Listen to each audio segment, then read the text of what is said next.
My name is Tanya Vigil, and I am the curator along with my husband, Michael Vigil.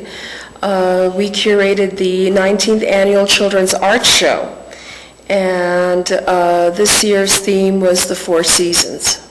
Some of these pieces, for example, are works that were done by Taos Elementary, various grades, and they have an art teacher as well that also coordinated a lot of the projects from Taos Elementary. And her name is Jody Irons.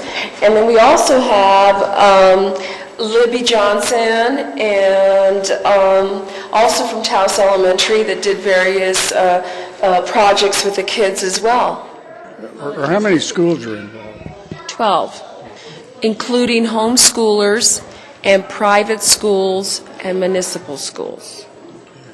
Do you happen to know how many participants might have had their art on display here?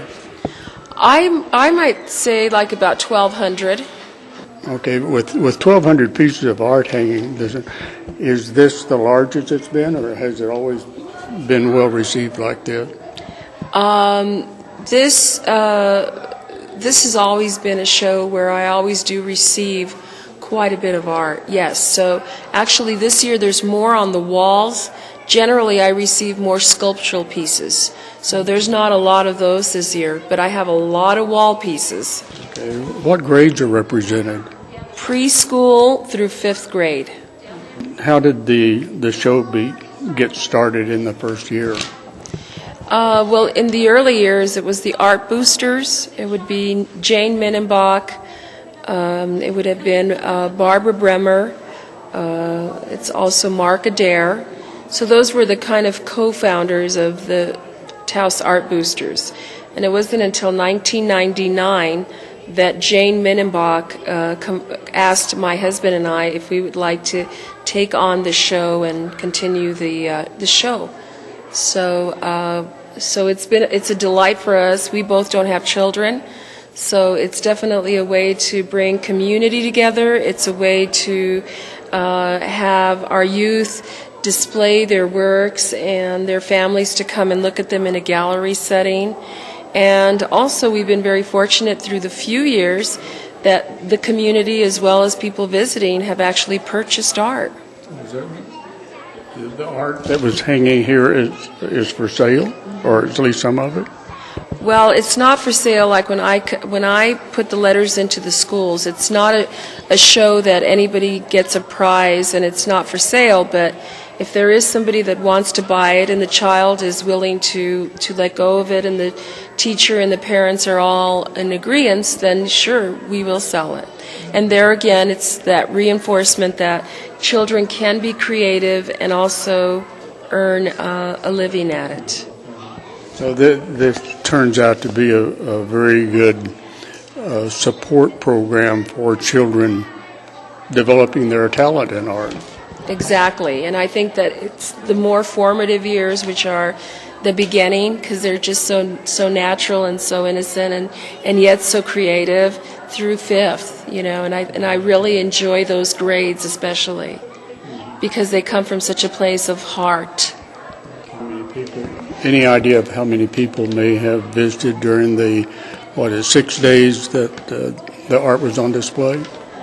Well, we have had several classes, first of all, that have come through, so that allows the teachers and the children from the different schools to come and look and see what they've done, and also the homeschoolers to see what they've done and what the teachers are doing, so that reflects on them as peers, their peers.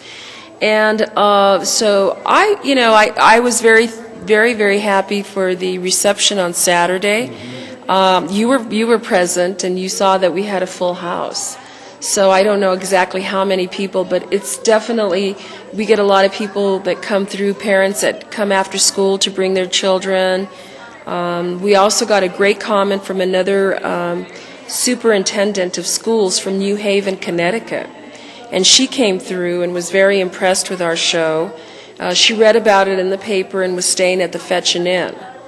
So it's been a really just very very incredible to involve the community, all the schools, the private schools, the homeschoolers, the parents, and all of us as a community to come together.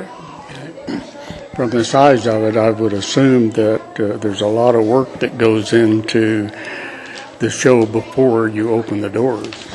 Yes, I have already, with experience, allotted myself 3 days to hang it because there's always, the teachers are so busy with their schedules. It's hard for them to bring it all at the same time.